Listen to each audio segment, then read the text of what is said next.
Terima kasih Anda masih bersama kami. Pemirsa, Kementerian Kelautan dan Perikanan Indonesia menangkap kapal berbendera Malaysia yang melakukan pencurian ikan di perairan Selat Malaka.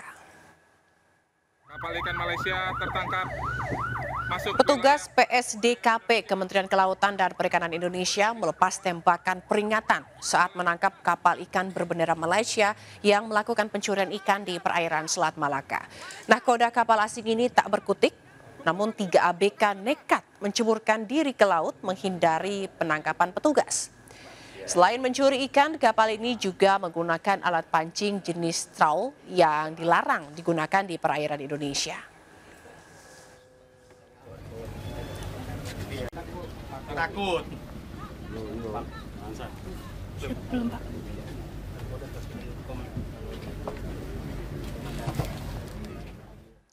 Puluhan pekerja pabrik rokok di Bojonegoro, Jawa Timur kesurupan massal. Akibatnya aktivitas produksi sempat terhenti.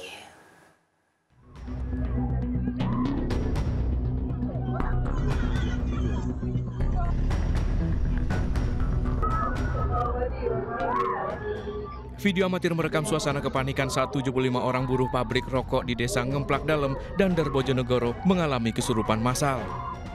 Insiden terjadi sangat mengejutkan di pagi hari saat aktivitas produksi baru dimulai.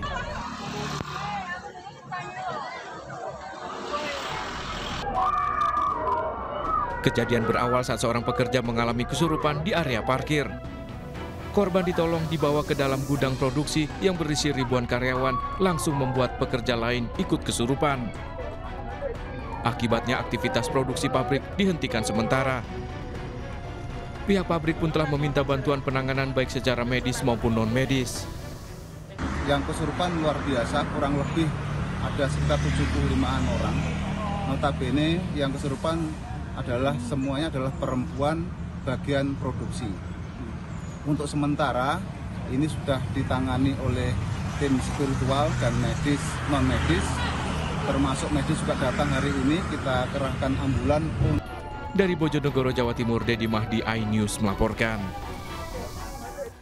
Pemirsa, jelang Ramadan harga telur, daging sapi, dan sayur mayur masih mahal. Berikut laporan dari Elsie Keshe dari Pasar Palmerah, Jakarta Barat.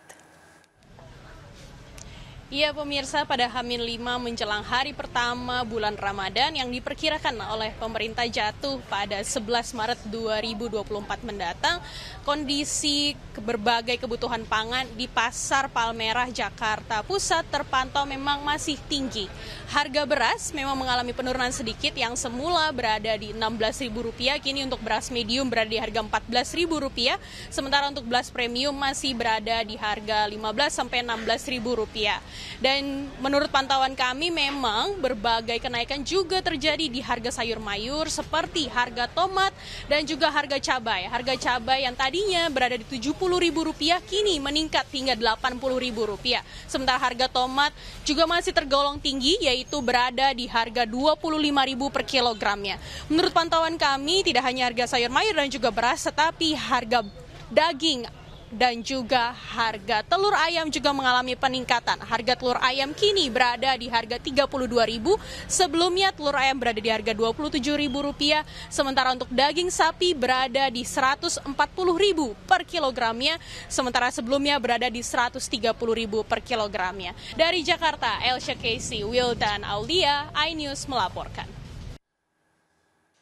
Sementara itu, di tengah mahalnya harga beras, ratusan warga di Banjarnegara dan Cilacap antri sembako dan beras murah. Di Parepare, Sulawesi Selatan, seorang ibu pingsan saat antri beras murah. Ratusan warga di Banjarnegara, Jawa Tengah ini antri berdesakan demi mendapatkan sembako dan beras murah. Antusias warga sempat membuat petugas kewalahan. Dalam 1 jam, beras 5 kg yang dijual Rp52.000 dan sembako berisi minyak goreng dan telur ludes terjual. Sangat terbantu Bu dengan ini. Iya, alhamdulillah. Tadi rela antri berdesakan juga. Iya. Sudah dari berapa jam yang lalu? Sudah setengah jam. Setengah jam ya. Alhamdulillah dapat ini ya. Iya.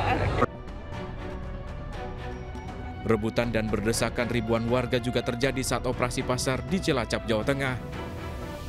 Warga rela antri lebih dari 2 jam untuk bisa mendapatkan beras dan sembako murah. Dalam waktu kurang dari 1 jam 10 ton beras murah ludes di serbu warga. Masalah satu saja. Berapa, Bu? Stabilisasi pasokan dan harga pangan itu dari Berapa kilo? harganya. Di Parepare, Sulawesi Selatan, seorang ibu didapati pingsan saat antri membeli beras murah di lapangan Kavaleri Soreang. Diduga ibu ini kelelahan mengantri di bawah terik matahari, korban langsung dilarikan ke puskesmas. Ratusan warga didapati sejak pagi rela antri berdesakan demi bisa membeli beras murah seharga Rp52.000 untuk kemasan 5 kg. Dari Parepare, Sulawesi Selatan, dan Cilacap serta Banjarnegara, Jawa Tengah, tim kontributor iNews melaporkan. Pemirsa, ajang pameran pariwisata terbesar di dunia, ITB Berlin, kembali dibuka di kota Berlin, Jerman. Wamen Parekraf Angela Tanusudibyo membuka pavilion Indonesia dalam gelaran bergengsi ini. Ajang pameran pariwisata terbesar di dunia, International Tourismusbörse Berlin, kembali digelar tahun 2024. ITB Berlin kali ini merupakan kedua kalinya digelar secara langsung setelah sebelumnya 2 kali diselenggarakan secara daring pada masa pandemi COVID-19. Berpartisipasi dalam gelaran bergengsi ini, Indonesia mengusung tema Keep the Wonders, Journey Across Destination. Tema ini diangkat untuk mendorong pariwisata hijau berkelanjutan yang menjadi fokus pariwisata Indonesia. 54 tahun berpartisipasi dalam ajang ini, kali ini Indonesia menghadirkan rumah adat asal Sumba, Uma Kalada, sebagai representasi nilai regeneratif. Tentunya ITB Berlin ini adalah suatu trade show yang bisa dibilang terbesar di dunia. Jadi kehadiran Indonesia di sini tentunya sangat penting ya sebagai komitmen kita bersama untuk memajukan pariwisata Indonesia sebagai salah satu pendorong ekonomi Indonesia. Dari Berlin, Jerman, Bayu Pradana, iNews melaporkan. Kami akhiri jumpa kita siang ini. Saya Fazilah Kairunisa bersama tim yang bertugas pamit undur diri. Terima kasih, tetap semangat dan sampai jumpa.